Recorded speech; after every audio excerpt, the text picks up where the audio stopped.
सहनावतु सहनौ भुनक्तु सह वीर्यं कर्वावहै तेजस्विनावधीतमस्तु मा विद्विषावहै।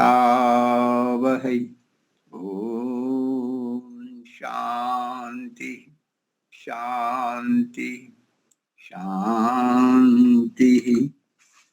सबको सादर नमस्ते जी। सभी का हार्दिक स्वागत है जी। लीजिए पारुल जी।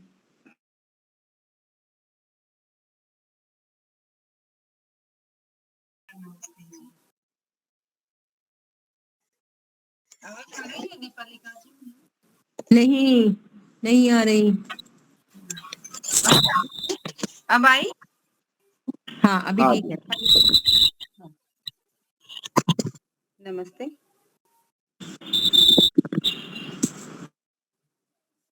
हे ज्ञान पाने भगवन हमको भी ज्ञान दे दो।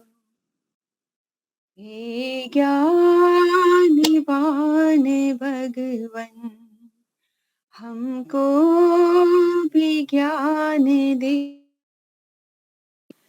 करुणा के चार छीटे करुणा निधान दे दो। हे ज्ञानवान भगवन सुलझा सके हम अपने जीवन की उलझनों को। सुलझा सके हम अपने जीवन की उलझनों को। जीवन की उलझनों को प्रज्ञान तुम भला सी बुद्धि का ज्ञान दे दो। करुणा के चार छीटे करुणा निधान दे दो। अपनी मदद हमेशा खुद आप कर सके हम। अपनी मदद हमेशा खुद आप कर सके हम। खुद आप कर सके हम। इन दबाजों में शक्ति हे शक्तिमान दे दो। करुणा के चार छीटे करुणा निधान दे दो। हे ज्ञानवान भगवन उपकार भावना से निर्भीक सत्यवाणी। उपकार भावना से निर्भीक सत्यवाणी। निर्भीक सत्यवाणी। मीठे ही शब्द बोले ऐसी जबान दे दो। करुणा के चार छीटे करुणा निधान दे दो। हे ज्ञानवान भगवन दाता तुम्हारे घर में किस चीज की कमी है। दाता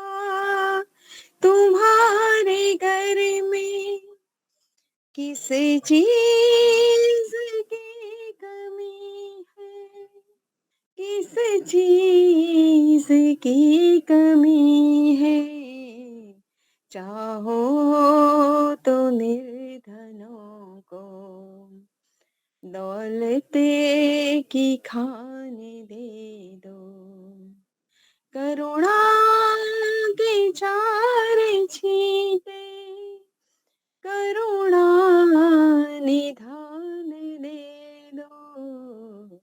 हे ज्ञानवान भगवन, तुम देवता हो सबकी बिगड़ी बनाने वाले। तुम देवता हो सबकी बिगड़ी बनाने वाले, बिगड़ी बनाने वाले। जीवन सफल बने जो थोड़ा सा ध्यान दे दो। करुणा के चार छींटे करुणा निधान दे दो। हे ज्ञानवान भगवन, डर है पथिक तुम्हारा, रास्ता न भूल जाए। डर है पथिक तुम्हारा, रास्ता न भूल जाए, रास्ता न भूल जाए। भक्तों की मंडली में हमको भी स्थान दे दो। करुणा की चार छींटे करुणा निधान दे दो। हे ज्ञानवान भगवन, हमको भी ज्ञान दे दो। हे ज्ञानवान भगवन, हे ज्ञानवान भगवन। ओम। सबको सादर प्रणाम जी, धन्यवाद। बहुत सुंदर। बहुत अच्छा। कल मंगलवार है, आचार्य विमलेश जी बंसल उनका वक्तव्य रहेगा स्वामी श्रद्धानंद विषय पर। तो सभी को आना है, औरों को भी कहना है। तो अभी आज के हमारे वक्ता है भाग्येश जी आर्य जी, प्रारंभ करें। अच्छा जी, सबको सादर नमस्ते जी। हमारा विषय क्या चल रहा है, किसी को याद है पीछे का?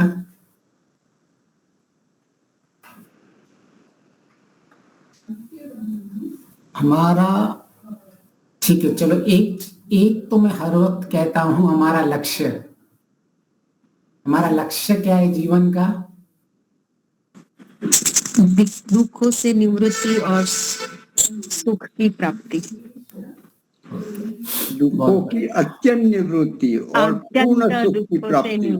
हाँ, पूर्ण सुख की प्राप्ति, पूर्ण सुख की प्राप्ति और अत्यंत दुखों की निवृत्ति। तो यह हमारा जो विषय है, यह विषय जो लक्ष्य है किसी एक समुदाय का नहीं है, किसी एक विशेष वर्ग का नहीं है, किसी एक उम्र के लोगों के लिए नहीं है, किसी एक प्रोफेशंस के लोगों के लिए नहीं है, न किसी संप्रदायों से जुड़े हुए के लिए। यह विषय और लक्ष्य हर किसी का एक ही लक्ष्य होता है।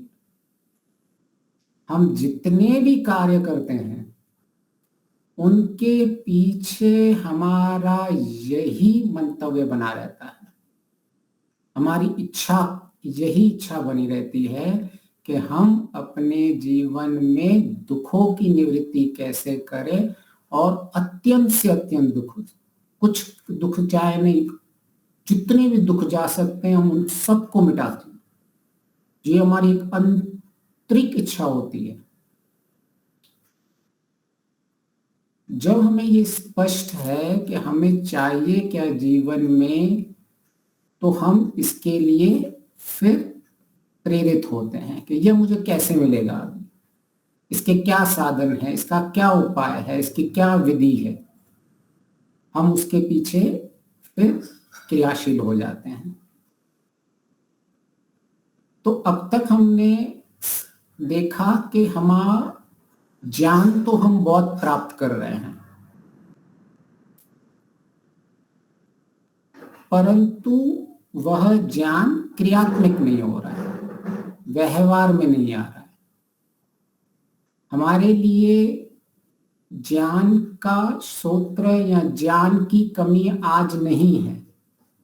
जिस युग में हम जी रहे हैं, इस जहाँ हमें इंटरनेट का पूरा सहारा मिल रहा है, हम किसी भी विद्वानों को कहीं से कब भी सोते सोते सुन सकते हैं, जागते जागते सुन सकते हैं, गाड़ी में चल रहे तब सुन सकते हैं, और अच्छे अच्छे विद्वान हैं जिनसे हम ज्ञान प्राप्त करके अपने जीवन के लक्ष्य पर चल सकते हैं। परंतु हमें वह आज के दिन में उस चीज की कमी नहीं है कि मेरे पास ज्ञान का सूत्र नहीं है, कहाँ से ज्ञान लूं। आज हमारे लिए वह परेशानी नहीं है। हमारा मुख्य केंद्र बिंदु वहीं आके हमारी सुई अटक जाती है कि यह ज्ञान होते हुए भी मेरे कर्मों में क्यों नहीं आता। हमारी मुख्य पीड़ा वो है कि इतना सब कुछ जानते हुए भी, बहुत कुछ जानते हुए भी, क्यों हम उसको अपने कर्मों में नहीं ले पाते। तो हमने इस पे विवेचन किया, बहुत चर्चा की, समझने की कोशिश की क्या हमारा केंद्र बिंदु है। तो हमें मुख्य वह नहीं चाहिए कि भाई इस समस्या का ये समाधान है केवल, हमें यह चाहिए यह समाधान की विधि क्या है। जो मैं दिन भर का जीवन जी रहा हूं, उसमें उस जीवन में मुझे परिवर्तन करना कहाँ है। वास्तव में जो मैं ये जीवन में हर पल जी रहा हूं, हर समय मेरी दृष्टि कैसी होनी चाहिए। मैं इस संसार में इमोशनली कनेक्टेड हूँ, प्रोफेशनली कनेक्टेड हूँ, समाज से भिन्न भिन्न तरह से हम जुड़े हुए हैं। ऐसी स्थिति में अपने परिवार से जुड़े हुए हैं, तो ऐसी स्थिति में मैं अपने लक्ष्य को प्राप्त कैसे करूं। तो हमें यह ज्ञान की कमी नहीं है कि हमें पाना क्या है और उसको पाने के साधन क्या है, परंतु हम आज की परिस्थिति में उसको जोड़ के कैसे आगे लेके चले, पर हम वहां जाके फंस जाते हैं। तो अब तक हमने विवेचन किया कि इसको प्रैक्टिकल कैसे करें, कि मैं एक प्रोफेशनल हूं, मैं एक अपने जीवन में किसी न किसी कार्य में कहीं ना कहीं हम सब लगे हुए हैं। तो ऐसी स्थिति में हम कैसे अपने जीवन का मार्गदर्शन करें, और हमें अंतिम मुक्ति प्राप्त करनी है, ईश्वर प्राप्त करना है, वह हमें पता है, परंतु हमारा मन ही नहीं लगता, हमारी रुचि ही नहीं लगती है। हमें पता होने के बाद भी अगर उस कार्य में रुचि नहीं लगती है, तो हम उसको प्राप्त कर ही नहीं पाएंगे कभी, कितनी भी चीजें हमें लक्ष्य के लिए पता क्यों नहीं हो। तो यद्यपि हमें यह ज्ञान मिल रहा है कि हमारा अंतिम लक्ष्य क्या है, परंतु हमें यात्रा का ज्ञान अभी स्पष्ट नहीं है। हमारी विधि क्या होगी अभी तक वो स्पष्ट नहीं हो पा रही है, और हम सब उस विधि के लिए ही प्रयत्नशील रहना है हमें।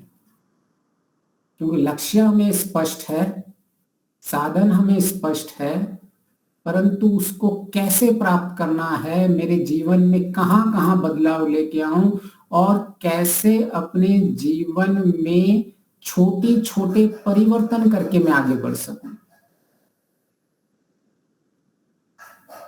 तो हमने अब तक यही देखा, समझा कि हम हमारे जीवन में बहुत सारे कार्य में लगे हुए हैं, हमारी इच्छा भी है, परंतु कहीं ना कहीं हम जीवन में अपना सारांश नहीं निकाल पा रहे हैं कि मेरे पास इतना सारा ज्ञान है, मैंने कहीं से भिन्न भिन्न जगहों से ज्ञान को प्राप्त किया हुआ है, कहीं मेरे गुरु होंगे, कहीं शास्त्र मैंने पढ़े होंगे, पर जब अब मुझे क्रिया करनी है, अब जब मुझे कोई प्रयत्न करना है, तो क्या मैंने इन सारे ज्ञान का एक सारांश अपने सामने रखा हुआ है कि यह मेरे जीवन का सारांश है और मैं इसके अनुरूप काम करूंगा।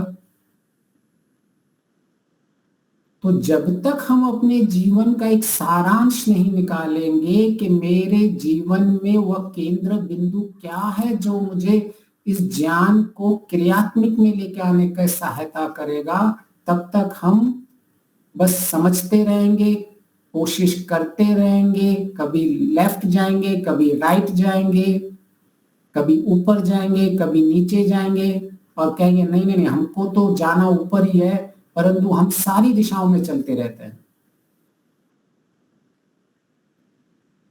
तो ऐसी क्या चीज है जो हमें सिस्टमेटिकली एक अनुशासन से और सारांश जिसको हम लेके चलें, ऐसे हम समझने की कोशिश कर रहे थे, जो हमें पूरा स्पष्ट हो कि मुझे इस कदम के बाद ये कदम उठाना है, ये कदम के बाद ये कदम उठाना है, मेरी सवेरा ऐसा होगा, मेरी दिनचर्या ऐसा होगी, मेरी रात्रि ऐसी होगी और मेरी शयन की स्थिति ऐसी होगी। स्पष्ट, morning to night everything clarified.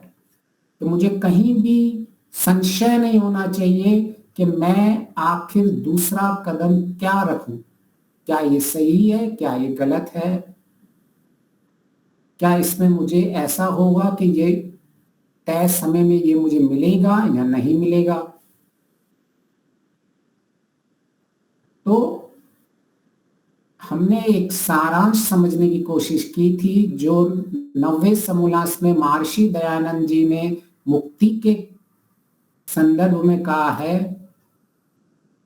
कि जीवन का पूरा पथ कैसा हो। तो उन्होंने पूरा का पूरा जीवन वहां हमें कुछ पंक्तियों में बताया हुआ है कि हमें क्या करना है। हमें बहुत ही सरल जीवन जीना है कि अगर हम जीवन में दुखों की निवृत्ति और अत्यंत दुखों की निवृत्ति तक पहुंचना चाहते हैं, तो हमारा जीवन कैसा होना चाहिए। तो उन्होंने सबसे कहा, तमोगुण रजोगुण से अपने मन को हटाओ, ऐसे कर्म मत करो, मन में ऐसी इच्छाएं उत्पन्न न करो जो तमोगुण और रजोगुण युक्त हो। फिर उस पड़ाव पे जाओ, सबसे पहले चीजों को निकालने की कोशिश करो, उसके बाद शुद्ध सत्व ज्ञान स्वरूप बनो, फिर सत्व गुण का शुद्धता लेके आओ। और यही फिलॉसफी सारे संसार में हम इसी तरह से काम करते हैं। सारे वेद के मंत्र भी इसी तरह ही दिशा में लेके जाते हैं। जैसे विश्वानि देव सविता दुरितानि परासुव देव, उसमें कहा क्या कह रहे हैं कि मेरे सारे दुर्गुण, मेरे दुख दुर्विशन को दूर कीजिए। तो पहले जब तक हम गंदगी हटाएंगे नहीं, जब तक हम कुछ चीजों को हटाएंगे नहीं, तब तक कुछ चीजों को नई को ले कैसे आएंगे। तो हमें सबसे पहले जिन चीजों को हटाना है उन पे कार्य करना है। तो ये मुझे सारांश स्पष्ट होना चाहिए। मुझे कुछ पाना है, मेरा जीवन का लक्ष्य है। यह हम बहुत सारे लोग जो धर्म के मार्ग में चल रहे हैं सबको पता है, परंतु उसके लिए मार्ग में विधि क्या है हमें यह स्पष्ट होनी चाहिए। तो सबसे पहले हमें कार्य कैसे कार्य करना है, हमें पहला कदम क्या रखना है। हाँ मुझे समाधि प्राप्त करनी है, ठीक है करनी है, लेकिन पहला क्या कदम रखना है। हाँ मुझे संपज्ञा समाधि चाहिए, ठीक है भाई आपका पहला कदम क्या होगा, यम नियम पालन करना है। अच्छा अहिंसा का पालन, लेकिन पहला कदम आप क्या करोगे, कैसे आगे बढ़ेंगे। मैं सवेरे उठ रहा हूं तो मुझे सबसे पहले सोचना क्या है, बोलना क्या है, करना क्या है, ये हमें स्पष्ट होना चाहिए। तो ये जितना भी हमारा ज्ञान है वो एक सारांश और एक अनुशासन पर्व से बना हुआ हमारी एक दिनचर्या हमारी बुद्धि में स्पष्ट होनी चाहिए। अभी आपको समय लगता है उसमें कोई बड़ी बात नहीं है, समय लग सकता है, किसी को कम लगेगा, किसी को ज्यादा लगेगा, किसी को बहुत ही अपने अपने अपने सामर्थ्य से चल सकता है। परंतु जब तक ये हमारा प्रोजेक्ट प्लानिंग ठीक नहीं है, हमारी दिनचर्या कैसी होनी चाहिए ये मुझे स्पष्ट नहीं है। जब मैं कह रहा हूं कैसी होना चाहिए, मुझे हर पल पता होना चाहिए कि मैं सवेरे उठ के क्या करने वाला हूं, उठने के बाद मेरे दिनचर्या में कैसी कैसी स्थितियां आएंगी, मैं क्या करने वाला हूं, मेरी सांझ कैसी होगी, मेरा सवेरा मेरी रात कैसी होगी, यह सब मेरे बुद्धि में मुझे ये मार्ग स्पष्ट होना चाहिए। ठीक है मैं नहीं चल पाया वो अलग बात है, उसके लिए कोई बड़ी बात नहीं, परंतु हमारी बुद्धि में वह स्पष्ट होना चाहिए कि मुझे जितनी भी बड़ी बड़ी मैं सत्संग सुन लूं, जितने बड़े बड़े मैं शास्त्रों को पढ़ लूं, बड़ी बड़ी बातें कर लूं, लेकिन मेरी ये दिनचर्या ही मुझे स्पष्ट नहीं है, मुझे सारांश पता नहीं है कि मैं कैसे अपने जीवन को चलाऊंगा, तब तक मुझे अपने जीवन में दुखों की जो मुक्ति है वो दिख ही नहीं रही है। कि मैं सामान्य दुख भी मैं इस दिनचर्या को जीता हूं और मेरे सामान्य दुख कम हो रहे हैं, मैं इस दिनचर्या को जीता हूं, ऐसा ऐसा करता हूं और मेरी सुख की वृद्धि हो रही है। ये स्पष्ट बुद्धि को मिलना चाहिए सुख, ये स्पष्ट बुद्धि को दुख की निवृत्ति छोटी छोटी होनी चाहिए दिन में, कि आज मैंने ये सोचा था, आज मैंने इतना इतना सोचा था, मेरे इतने इतने दुख कम हुए, जिससे मुझे उत्साह मिलेगा कि मैं जो मार्ग पे चल रहा हूं उस मार्ग पे मैं कल भी चलूंगा, क्योंकि मैंने कल इतने दुखों की निवृत्ति की थी और इतने सुखों की प्राप्ति की थी। यह स्पष्ट नहीं होगा तो आप हमारा दिन कभी भी सफल नहीं हो पाएगा, लेकिन हमारी बातें बहुत बड़ी बड़ी चलती रहेंगी। आगे लोगों से तो प्रश्न में यही उत्तर मिलता है, क्या चाहिए, मोक्ष चाहिए, सबको मोक्ष के गाड़ी खड़ी है, वो गांव में सब में रिक्शा होती है ना, क्या होते हैं सब 2-2 रुपए में लेके जाते हैं, मोक्ष की गाड़ियां चल रही हैं ऐसे, हम भी ऐसे मोक्ष, हाँ हम भी ऐसे मोक्ष प्राप्त करना चाहते हैं। नहीं बहुत अच्छी बात है, होना चाहिए, हमारा लक्ष्य स्पष्ट होना चाहिए, परंतु उससे ज्यादा हमारी विधि और हमें सारांश स्पष्ट होना चाहिए कि ये मिलेगा कैसे। तो अब तक कुछ मैं एक छोटा सा मैं सोचा कि भी चलो ये सारांश है, तो मैंने एक छोटा सा वीडियो बनाया कि हम कभी भी उस सारांश को देख सकते हैं। तो मैं अभी वह इसको शेयर करके हम उसको छोटा सा एक वीडियो देखने की कोशिश करेंगे।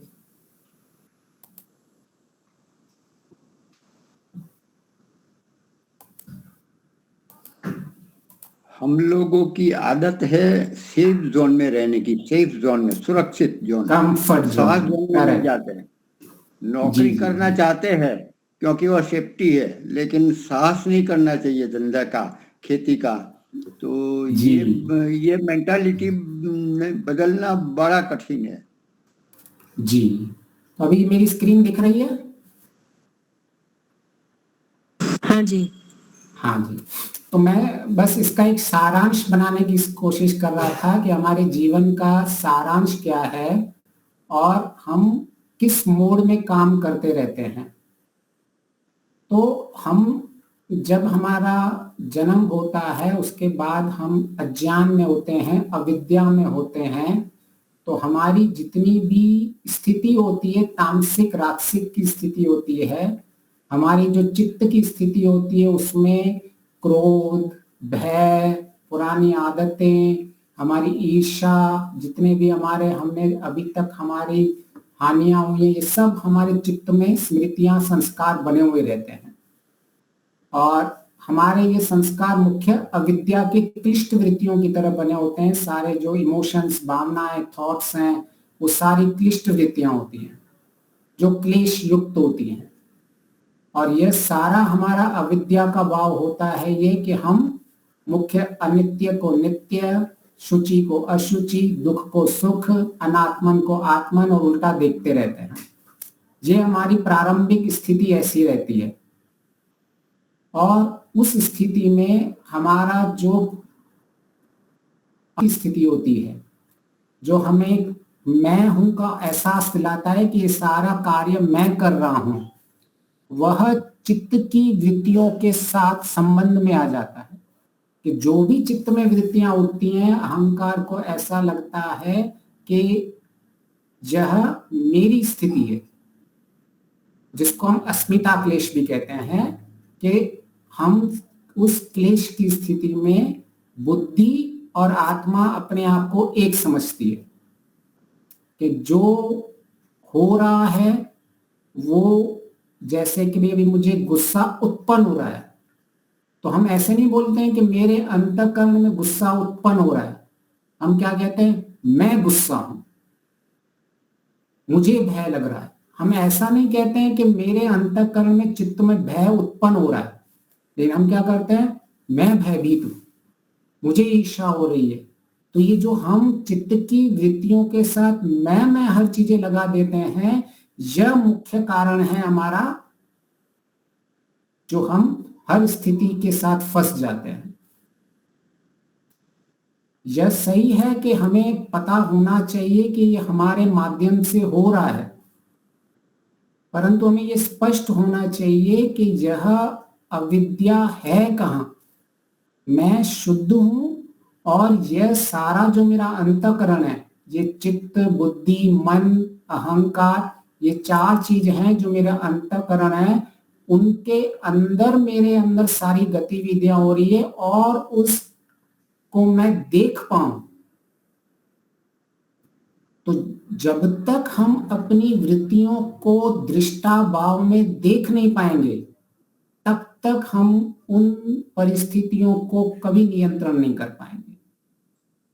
तो इसको कहते हैं हम ऑटोमेटिक मोड में चलते हैं, हम संस्कारों के वशीभूत होकर चलते हैं। हमारा सारा दिन मुख्य समय जो होता है, हमारी जितनी भी इच्छाएं बनती हैं, वह पुराने अविद्या युक्त संस्कारों के वशीभूत होके बनती हैं। कि मुझे क्रोध आया, मैंने सोचा मैं क्रोधित हो गया, और जैसे ही मैं क्रोध हो गया और मैंने प्रतिक्रिया कर दी। जैसे ही मुझे कुछ आलंबन आता है, यहां से हमारा, इसको जैसे ही प्ले करेंगे तो यहां आप देखोगे कि यहां से आलंबन आना इंद्रियों से शुरू होता है और मन और चित्त वृत्तियों के साथ चलना शुरू हो जाता है, और हम अपनी कर्म इंद्रियों से काम करते रहते हैं। तो अभी देखिए, जब हमारा सात्विक उदय होता है, मतलब तमोगुण और रजो को जो हम छोड़ देते हैं, तो अभी देखो हमारे चित्त में संस्कार कैसे बन रहे हैं? प्रेम के, दया के, शांति के, निर्भयता के, सेवा के, त्याग के। पहले मेरे अंदर संस्कार कैसे थे? सिर्फ ये क्रोध के, भय के। अभी जैसे जैसे मैं सात्विकता में चलता जाऊंगा, मेरे अंदर संस्कार, अक्लिष्ट संस्कार बढ़ जाते हैं और क्लिष्ट संस्कार कमजोर होते जाते हैं, क्षीण होते जाते हैं। तो मैं क्या करता हूं? अब मुझे अहंकार का सदुपयोग करना है। पहले मैं अहंकार का दुरुपयोग कर रहा था क्योंकि मुझे अज्ञान था। अब मुझे अहंकार का सदुपयोग क्या करना होता है कि हाँ, मैं कर सकता हूं, मैं धर्म पे चलूंगा, मैं किसी की हानि नहीं करूंगा। तो सबसे पहले हमारी जब शुरुआत होती है रात को, इसीलिए हम सबसे पहले शिव संकल्प मस्तु करते हैं जब तक हमारी संकल्प शक्ति नहीं बढ़ेगी तब तक हमें ज्ञान कितना भी हो जाए कोई अंतर नहीं पड़ जाता है कि आपने कितने भी शास्त्रों का अध्ययन कर दिया हो, लेकिन जीवन में संकल्प शक्ति नहीं है तब तक आप उस पर नियंत्रण नहीं कर पाओगे। तो यह मूल मंत्र है। सबसे पहले हमें संकल्प शक्ति होनी चाहिए। इसीलिए रात को सोते समय हम ऐसी भावना रखते हैं, कल्याणकारी संकल्प की भावना, और उसमें सबसे पहले हम ये भावना रखते हैं कि मैं किसी के, मेरे मन में किसी की हानि की इच्छा तक नहीं उत्पन्न हो। इतने बड़े संकल्प, दृढ़ संकल्प लेना होता है। काम करना, बुरा करना, ये तो अभी मेरे जो अधर्म के कर्म में तो बहुत दूर की बात है। मेरे मन में इच्छा तक नहीं उत्पन्न हो।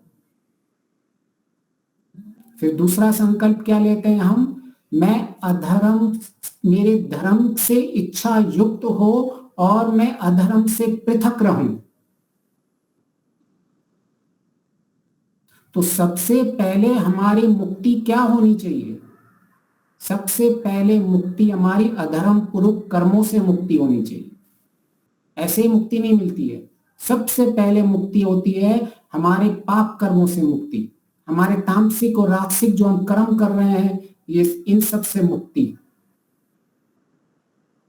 इसीलिए यम नियम का पालन करना बहुत अनिवार्य है। वहां हम धर्म पे चलते रहते हैं, हम हिंसा का पालन नहीं करते हैं, हम झूठ का पालन नहीं करते हैं, हम अहिंसा का पालन करते हैं, हम सत्य का पालन करते हैं, और ये सारे यम नियम मुझे धर्म की ओर लेके जाते हैं। तो सबसे पहले मुझे अधर्म से मुक्ति का कार्य करना पड़ेगा, नहीं तो मेरा उपासना संध्या में कभी मन नहीं लगने वाला। आपकी इच्छाएं कितनी भी अच्छी अच्छी क्यों नहीं हो, आप अकेले में बैठे हैं, आपकी भावनाएं कितनी भी अच्छी क्यों नहीं हो, लेकिन जैसे ही परिस्थिति आएंगी आपकी भावनाएं बदल जाएंगी। जैसे ही कोई आलम्बन आ जाएगा आपकी मन की स्थिति बदल जाएगी। क्यों? क्योंकि सबसे पहले हम रात को संकल्प लेके सो ही नहीं रहे हैं कि मेरी दिशा क्या होगी जब मैं उठूंगा, मेरे चलने की स्थिति क्या होगी, कौन मेरे नियंत्रण में होगा। आज हम दिनचर्या के नियंत्रण में होते हैं, दिनचर्या हमारे नियंत्रण में नहीं होती है। क्यों? क्योंकि हमने अपने मन को पहले से अभ्यास बनाया ही नहीं, अपने मन को ऐसा। हमारे मन में ये स्पष्ट सारांश है ही नहीं जीवन का कि सबसे पहले मुझे मेरे अंदर क्या चाहिए किसी भी कार्य करने के लिए। तो हम पहले तमो और रजोगुण से युक्त इसीलिए होते हैं क्योंकि हमारे अंदर जो शक्ति होती है वो चित्त के अनुकूल हम चलते रहते हैं। हमारे अंदर कोई संकल्प शक्ति नहीं होती है कि मेरे अंदर जो पिछले संस्कार है मैं उसके अनुरूप नहीं चलूं। आप चाहते हो लेकिन आपके अंदर संकल्प शक्ति नहीं है जिससे आप उन परिस्थितियों में उन संस्कारों के विपरीत सामना कर सको। तो केवल चाहने से कुछ नहीं होता है, हम कितने भी चाह लें तो हम ऐसे ही सारा दिन ऑटोमेटिक मोड में चलते रहते हैं। जैसे ये अभी आपको इच्छाएं और ये सब चल रही है ना, ये हमारी स्थिति होती है, कोई आत्मा का नहीं है। हमारी क्षिप्त परिस्थिति होती है, विक्षिप्त स्थिति होती है, मूल अवस्था होती है। इन सब अवस्थाओं में हमारी बुद्धि में बैठी रहती है हमारा अंतःकरण। हम विचलित होते रहते हैं, हम तमोगुण के स्थिति में होती है, मुद्ध अवस्था होती है, विक्षिप्त होते रहते हैं। थोड़ी देर मन लगता है फिर उठ जाता है, फिर थोड़ी देर लगता है फिर उठ जाता है। तो यह मुख्य कारण है हम क्यों तामसिक राजसिक के प्रभाव में सारा दिन जीते रहते हैं। तो क्योंकि हम अपने जो करण है अंतः के आंतरिक करणों का प्रयोग नहीं जानते हैं कि मैं आंतरिक करणों का प्रयोग कैसे करूं। कब मैं अहंकार का प्रयोग करूं, कैसे मेरे चित्त में से वृत्तियां उठ रही हैं, कैसे मेरे संस्कार में ये सब पड़ा हुआ है, कैसे मेरा मन संकल्प विकल्प कर रहा है, मैं ये करूं मैं वो करूं, और कैसे मेरी बुद्धि निर्णय ले रही है, और कैसे मैं दृष्टा भाव में इनको सबको देख के नियंत्रण कर रहा हूं। यह स्पष्ट होना चाहिए। अभी मैं ये नहीं कहता हूं कि स्पष्टता के बाद आप में तुरंत परिवर्तन आ जाए, लेकिन मैं यह कह रहा हूं कि कम से कम हमारी पद्धति क्या है, चलना क्या है, इस सारे ज्ञान के भंडार में से सारांश क्या निकला है, हम जो दिनचर्या का करना है, तो हम सारांश निकाल लें। तो आज मैं क्यों चल रहा हूं, तो मुझे वो स्थिति पता होनी चाहिए, क्योंकि मैं केवल मेरी सारी इच्छाएं संस्कारों के अनुकूल ही हो रही है, मेरे पिछले संस्कारों के अनुकूल। मैं अपने कुछ दृष्टा भाव से कार्य कर ही नहीं पा रहा हूं। तो सबसे पहले हमने एक स्थिति को समझ ली कि हमारी जितनी भी, हमने 3 श्रेणियों में स्थितियों को बांट दिया है। सबसे पहली स्थिति होती है सकाम अधर्म कर्म जो करते हैं हम, वो स्थिति होती है हम तमोगुण रजोगुण युक्त होते हैं, और हमारी जो आंतरिक स्थितियां होती है, हमारे अंदर जो क्लेश संस्कार है वो उत्पन्न हो जाते हैं और हम उनका नियंत्रण नहीं कर पाते हैं। यह सबसे पहले हमारी स्थिति है। चाहकर भी आपको क्रोध आ जाएगा, आपके अंदर भय उत्पन्न हो जाएगा, उसके बाद आपको स्मृति में आता है अरे मुझे तो नहीं करना चाहिए। लेकिन जब ये ऐसा होता है तब हम उसको नियंत्रण नहीं कर पाते हैं। आपने किचन में दूध उबलते हुए देखा होगा कि अगर किचन में आपने तेज गैस पे दूध उबालने रखा हुआ है, तो क्या आपने कुछ मिनट पर दूध जब उबलने रखा हुआ है तो क्या आप गैस पे खड़े होते हो या कहीं और चले जाते हो? जब आप तेज गति में, जो आपको पता है कि अभी दूध उबलने वाला है, और अब जब गैस की तेज गति कर लेते हो तो आप वहीं खड़े रहते हो कि अब मैंने तेज गति की, अभी दूध उबल के बाहर गिरने वाला है तो मैं कहीं जाऊं नहीं। और आपने थोड़ी सी भी वहां अपनी दृष्टि हटाई, तुरंत दूध उबल के बाहर गिर जाता है। मैं तो एक बार केवल वो प्लेट को ढकने के लिए मैं खड़ा था और नीचे झुका, केवल उस प्लेट को लेने के लिए कि अभी दूध उबलने के बाद उसको मुझे ढकना है। मैं केवल नीचे झुका तब तक दूध उबल के पूरा बाहर गिर गया। इतना भी दृष्टि हटाई तो मैंने। ऐसे ही जब हमारे संस्कार उबलते हैं और हमने दृष्टि हटा दी वहां से, तो उन संस्कारों को रोक नहीं पाओगे आप। उनकी तीव्रता इतनी अधिक होती है, जैसे उबले हुए दूध की तीव्रता इतनी अधिक होती है, ऐसे ही हमारी इमोशंस की तीव्रता इतनी अधिक होती है कि आप नहीं देखोगे तो इस वाले चलते रहोगे, ऑटोमेटिक लूप में चलते रहोगे। बस संस्कार आए, आपके पुराने संस्कार उठे, आपकी इच्छाएं उन संस्कारों के अनुरूप हो जाएंगी। बस कोई आपने आत्मभाव नहीं रखा हुआ है, दृष्टा भाव नहीं रखा हुआ है, कोई आपने अपनी स्थिति में साक्षी भाव की कोई क्रिया ही नहीं हमने की हुई अभी तक। तो इसलिए सबसे पहली स्थिति, हमें इस ऑटोमेटिक मोड से बाहर निकलना है। ये जो पिछले संस्कारों के अनुरूप हम काम कर रहे हैं, इन पिछले संस्कारों के अनुरूप हमें काम नहीं करना है। मुख्य कारण क्या है कि हम अविद्या के कारण हम पिछले संस्कारों के काम अनुरूप काम कर रहे हैं।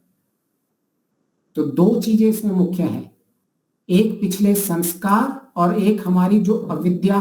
अविद्या को हमने 2 बातों में भागा हुआ है, एक तो मेरे राग द्वेष भय इन सब के संस्कार, और दूसरे जो मेरे अस्मिता क्लेश है। अस्मिता क्लेश मुख्य संस्कारों से नहीं मानते हैं। अस्मिता क्लेश तो वो है जो अविद्या है, जिसको हमने जो मान के रखा है वो नहीं है। आत्मान को अनात्मन,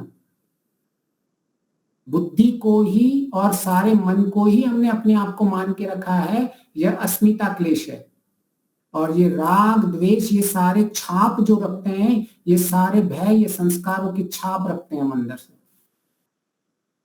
तो अविद्या को जो हम दो बातों में मुख्य बांधेंगे कि पहले तो मैं भिन्न हूं और ये मेरे संस्कार अलग अलग हैं।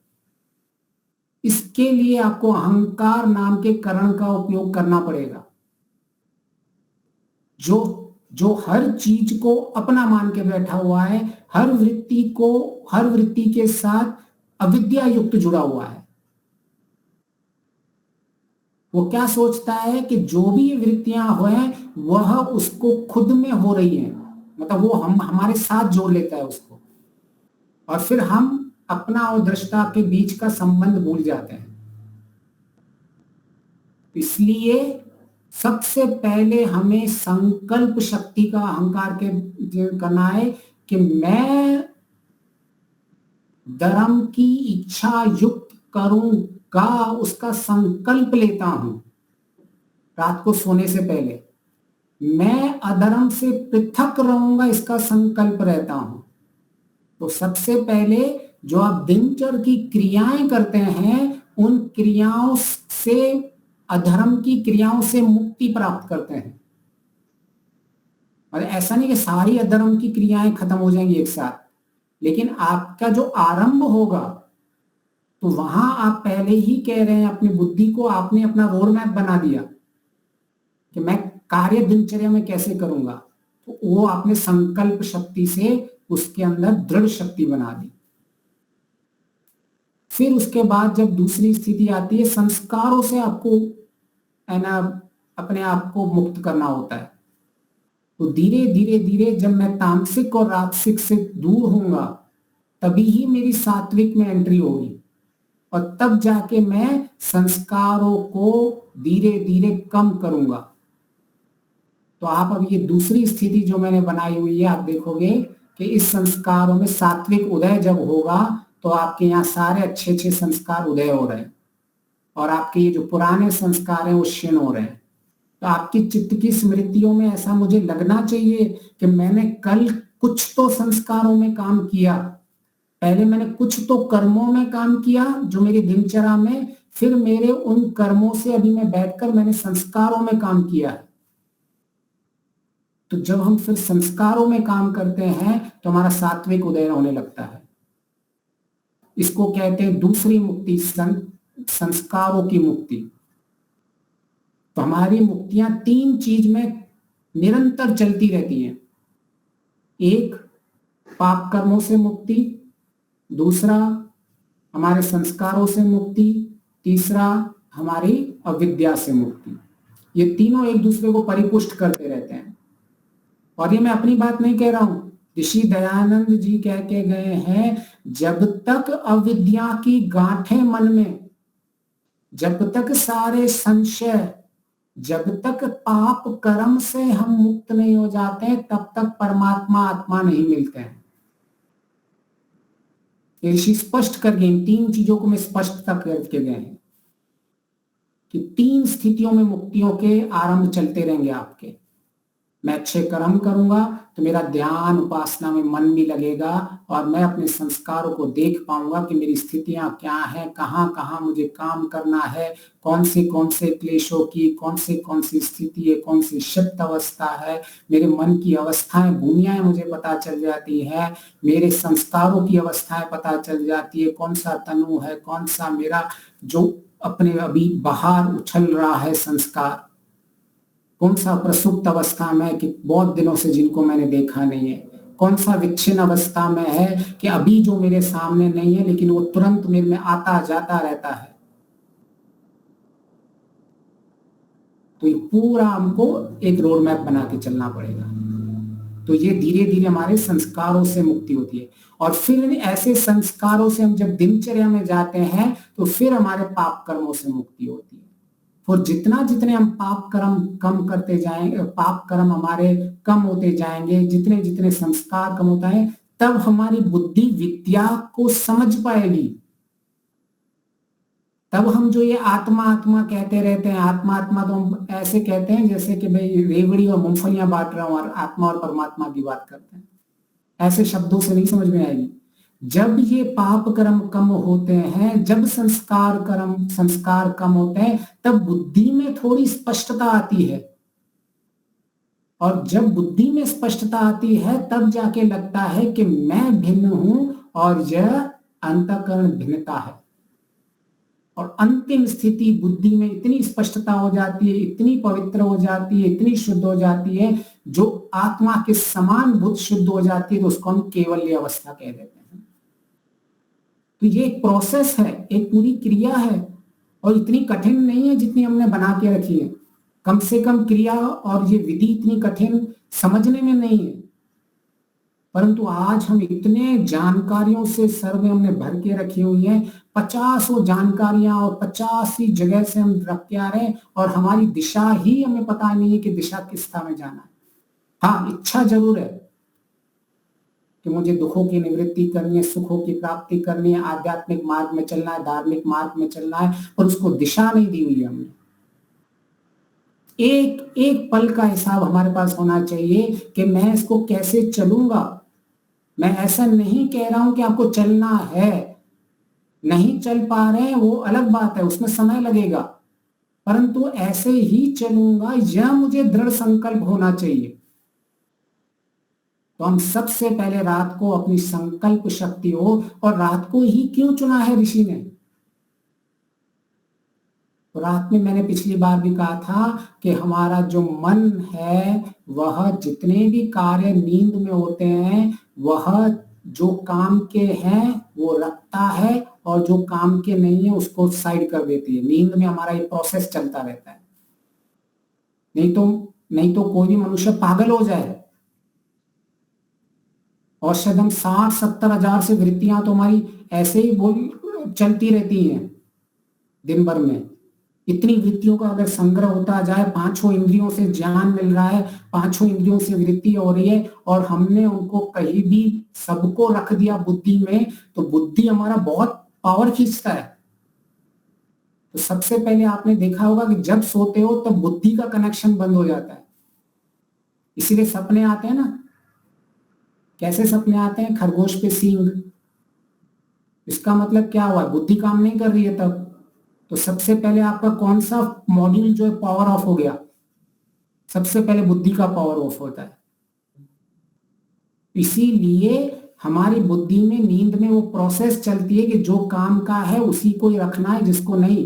तो हम सोने से पहले ही हम अपने अंदर बता देते हैं कि भाई ये मेरी चीजें काम की है, इसको तो तू पक्का रख ही रख। और यह धीरे धीरे धीरे हमारी बुद्धि में जो हमारी स्मृति है, इस स्मृति में हम इसको रखते जाते हैं, और जैसे ही सवेरे उठते हैं फिर उस स्मृति को लेके उस संकल्प को आगे बढ़ के फिर दिनचर्या में कूद जाते हैं। लेकिन आज हम कैसे कूदते हैं दिनचर्या में? जैसे कोई योद्धा युद्ध में चला जाए लेकिन उसने तलवार चलाने का अभ्यास नहीं किया हो। योद्धा युद्ध में चला जाए लेकिन उसने आत्म सुरक्षा के लिए कोई जैकेट ही नहीं पहना हुआ है।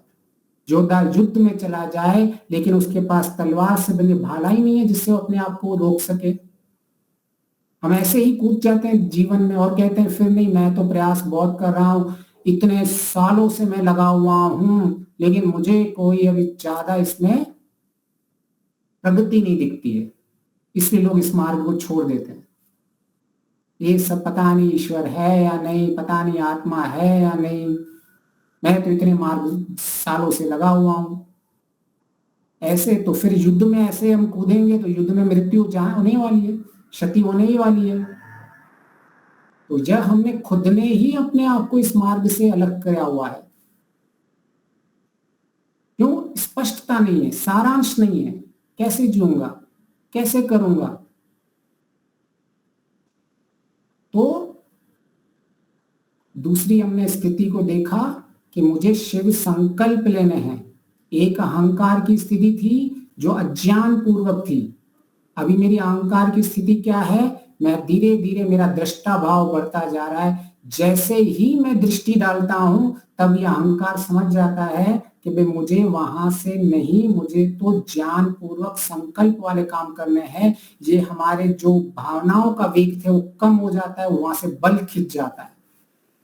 और हमारा संकल्प शक्ति काम करके हमें अगर क्रोध पे नियंत्रण करना है तो हम क्रोध पे नियंत्रण कर लेते हैं, जिन जिन चीजों पे नियंत्रण करना होता है सब पे नियंत्रण कर लेते हैं इस संकल्प शक्ति के द्वारा। तो पहली मुक्ति हमारी पाप कर्मों से, अधर्म कर्मों से। दूसरी मुक्ति, ऋषि कहते हैं सारे संशय मिट जाते हैं। इस जितने भी संशय हमारे जो संस्कार हैं बैठे हुए हैं ज्ञान के, इनके कारण हमारे संशय होते हैं, तो यह ज्ञान के संस्कार मिटने चाहिए। फिर तीसरी ऋषि कहते हैं अविद्या का नाश। अविद्या हमारी मुख्य क्या है कि जो मैं हूं उसको मैं समझ नहीं पा रहा हूं, और जब मैं यहाँ दृष्टा भाव में देखने लग जाता हूं तो ऑटोमेटिकली मेरी सारी भावनाएं, मेरी सारी इच्छाएं जो हैं वो जैसे मैंने संकल्प लिए होते हैं ऐसे चलते जाते हैं। इसीलिए तीसरा संकल्प हम लेते हैं कि मेरे सारे जो शुद्ध गुण है उनकी इच्छा युक्त हो और दुष्ट गुणों से मैं दूर रहूं। इच्छाओं पे लेवल हम काम कर रहे हैं, इतना संकल्प दृढ़ ले रहे हैं। फिर कहते हैं कैसी और संकल्प लेते हैं, चौथा संकल्प कि मेरा जीवन विज्ञान युक्त हो और अविद्या और क्लेशों से मुक्त हो। तो यहां विज्ञान शब्द ऋषि यूज कर रहा है, प्रयोग कर रहा है। ये सामान्य ज्ञान नहीं है कि मुझे शब्द पता है, मंत्र पता है, सूत्र पता है, श्लोक पता है, मुझे 10 नियम पता है धर्म के, मुझे आर्य समाज के नियम पता है, मुझे यम नियम पता है, मुझे धर्म के 10 लक्षण पता है, ये सब नहीं है। विज्ञान की परीक्षा है जो ज्ञान मेरे उपयोग में आ रहा है। ऋषि ने परिभाषा की है विज्ञान की, जिसका साक्षात बोध हो। हमने तो ज्ञान को, जानकारियों को ज्ञान मान के चलते हैं, हम तो साक्षात बोध से तो कोई संबंध ही नहीं रहता है हमारा। इसलिए सबसे पहले हमारा साक्षात बोध हो।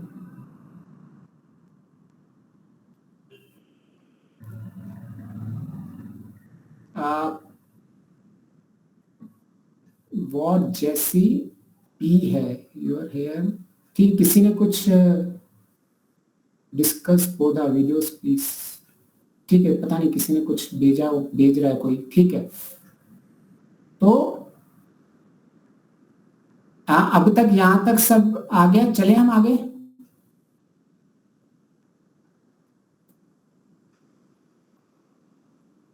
ठीक है, मेरी आवाज सुनाई दे रही है? हाँ जी, सुनाई दे रही है। अच्छा अच्छा, ठीक है जी, ठीक है। तो हमारी फिर अंतिम अवस्था आती है जिसको हम कहते हैं गुणातीत अवस्था, सात्विक के बाद, जिसमें मेरे चित्त में केवल सत्व गुण रहते हैं और मेरी बुद्धि आत्मा की तरफ पवित्र हो जाती है और मेरी सारी जो इच्छाएं हैं वो ज्ञान युक्त हो जाती हैं, तत्व ज्ञान युक्त हो जाती हैं। तो मैं पहले आत्मा में मेरा प्रवेश हो जाता है, अपना मुझे ज्ञान हो जाता है, फिर मेरा परमात्मा के साथ हो जाता है। तो यह मैंने कुछ सारांश बनाने की कोशिश की है। इसमें आप मुख्य शब्दों पे नहीं, भावनाओं पे जाना कि भाई कैसे कैसे कार्य होते हैं और उन कैसे कैसे कार्यों को मुझे काम करना है, हमें ये स्पष्ट होना चाहिए। तो अभी इनमें अगर किसी को प्रश्न है तो हम पहले वो ले लेते हैं। यानी अब समय भी हो गया है, तो अगर समय हो गया है, पर हाँ जी, आज का तो मुझे काफी डिफिकल्ट लगा समझने में। अच्छा ठीक है, तो मैं ये वीडियो शेयर कर लूंगा तो आप कभी भी देख सकते हो। हाँ जी। तो हाँ, तो मतलब आप अगली बार प्रश्न पूछ लेना जहां जहां आपको लगे कि भाई कुछ ज्यादा कठिन लग रहा। बहुत डीप में अभी है तो इतना, हाँ जी, हाँ जी, बहुत थोड़ा थोड़ा ऊपर ऊपर से मालूम पड़ा। डीप में कैसे वर्क करेंगे अभी क्लियर नहीं हुआ है। ठीक है जी, ठीक है, ठीक है। तो मतलब मुख्य में इसका सारांश यही है कि हमें अपने आपको बिल्कुल अंतःकरण सारांश को, बताना है फिर से, मतलब ये आपको फिर से रिपीट करना चाहिए, ऐसा मैं समझती हूँ।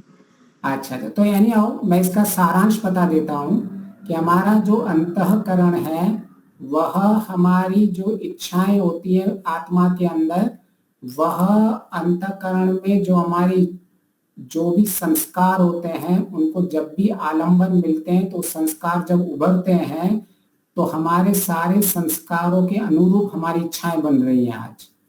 इसका सारांश इतना ही है कि हम जितनी भी इच्छाएं अपनी उत्पन्न कर रहे हैं वह हम पुराने संस्कारों के से उत्पन्न होती हैं, परंतु हमें क्या करना है, हमारे जीवन के अंदर जो नया ज्ञान आया हुआ है उस नए ज्ञान के अनुरूप हमें अपनी इच्छाएं को उत्पन्न करनी है और फिर उनको प्रयत्न में लाना है और फिर हमें उनको क्रिया में लाना है। तो हमारी 3 अवस्थाएं होंगी। पहले हम अधर्म होंगे, सकाम अधर्म कर्म करेंगे, फिर सकाम धर्म कर्म में जाएंगे, फिर हम निष्काम कर्म में जाएंगे। तो जब हम सकाम अधर्म में होंगे तब हम तामसिक और राजसिक से गुणों से युक्त होंगे। जब धर्म में जाएंगे तो हम सत्व गुण बढ़ता जाएगा और जब निष्काम में जाएंगे तो धीरे धीरे धीरे धर्म की पराकाष्ठा तक पहुंचेंगे और हम फिर गुणातीत हो जाएंगे। तो यह मतलब सारांश है पूरा का पूरा। हमारी 3 अवस्थाएं होंगी और उन 3 अवस्थाओं में हम चलने की कोशिश करेंगे। ये 3 अवस्था किसकी है? हमारे आत्मा की है, मन की, अंतःकरण की। अंतःकरण की मतलब अंतःकरण आत्मा की और परमात्मा को हम जब तीनों का सारांश लेते हैं तो ये 3 अवस्थाएं हमारी बनती है। एक अंतःकरण की स्थिति जिसके अंदर सारे संस्कार हैं हमारे, जो सारे पुराने संस्कार हैं, जो आलंबन आते हैं हमारी इच्छाएं उनके अनुरूप हो जा रही हैं। दूसरा, मेरी आत्मा, मैं तो पवित्र हूं, लेकिन जब भी मेरी इच्छाएं ज्ञान पूर्वक हो जाती हैं, विद्या पूर्वक हो जाती हैं, तब मेरे अंदर जो अंतःकरण होता है उसमें मैं अपने आप को भिन्न देख पाता हूं। और जब हम देख पाते हैं भिन्न भिन्नता, तभी हम उन पुराने संस्कारों को दबा के और नए संस्कारों का प्रयोग कर पाते हैं। नहीं तो जब तक मैं देख नहीं रहा हूं, आप सरल में सरल जो मैंने दीपा दूध वाला जो एग्जाम्पल दिया ना मैंने आपको, उसको आप समझने की कोशिश कीजिए कि आप जैसे ही दूध जो उबल रहा होता है आप अपनी दृष्टि हटाते हो तो वो कैसे उबल के बाहर गिर जाता है।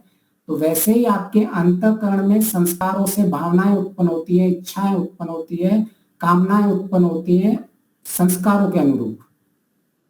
तो वो छलक क्यों जाती है? क्योंकि हम दृष्टाभाव में देख रहे नहीं होते हैं उस वक्त। तो अगर हमारे पास ज्ञान है कि स्टोव को कैसे बंद किया जाता है, अगर हमारे पास उसका बल जो अग्नि है, हमने अपने बल को छीन लिया, तो आप जैसे अग्नि को उस तपेले की उष्णा को छीन लेते हैं तो आपकी भावनाएं कंट्रोल में आ जाती हैं, दूध आपका कंट्रोल में आ जाता है।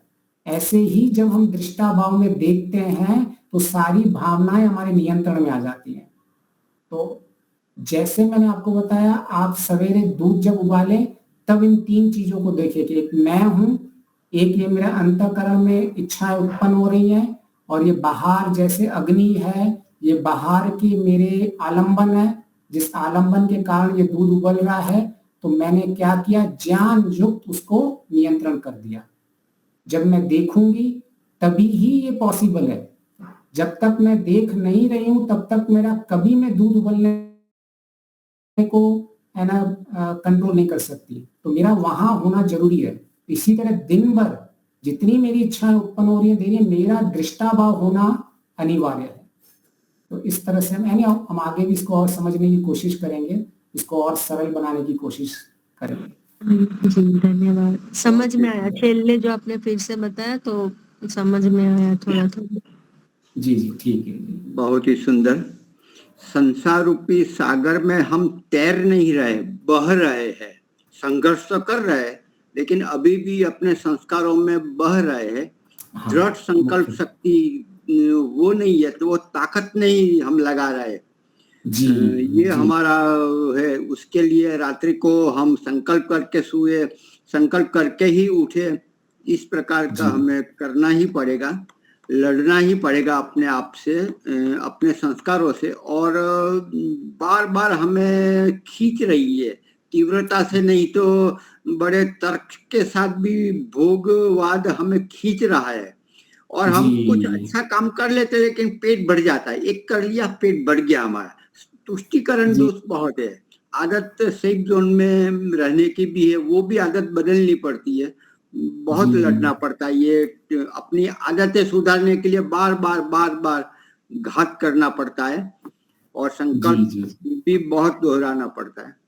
तो शांति पाठ कर लेते हैं। आपने जो पीपीटी बनाई है, थोड़ा सा पहले उसका विवरण कर दो कि जी। इसमें जी। ये हम समय समझाना चाहते, मतलब आप समझाना चाहते हो इसमें ये, जैसे अभी मैंने देखा है इसमें अलग अलग मनोमय कोश दिखा मैंने, प्राणमय कोश है, तो वो कहाँ पर किस स्तर पे कार्य कर रहे हैं, थोड़ा सा जी। जी। विवरण जी। अगर, क्योंकि मैं ये ढूंढने जाती हूँ ना कि ये क्या है क्यों है, तो फिर आप जो बोलते हो तो उसमें थोड़ा सा मिसमैच हो जी। जी। जाता है। जी। मैं एक्चुअली क्या कर रहा था, मैंने अभी तक का जितना बोला हुआ है मैं उसका सारांश बता रहा था। तो अगर मैंने जो अभी तक बोला हुआ है वहां कहीं भी छूटा होगा तो मैं उसके सारांश की बात कर रहा था। मैंने अभी तक कोशों की भी बात की हुई थी, मैंने विवेक की बात की हुई थी, मैंने शरीर की बात की हुई थी, तो मैंने ये बात की हुई थी कि चित्त की वृत्तियां होती हैं, ये चित्त की स्थितियां होती हैं, कैसे शुद्ध अंतःकरण होता है। तो मैं ऐसा यहाँ से वो स्टार्ट हुआ है कि अभी तक जितनी भी श्रृंखला चली हुई है उन सबको जितना बताया हुआ है उसके बाद ही इसको स्टार्ट किया हुआ है। इसको वैसे बनाया ही नहीं गया है कि इसको हम स्टार्ट से बताएं।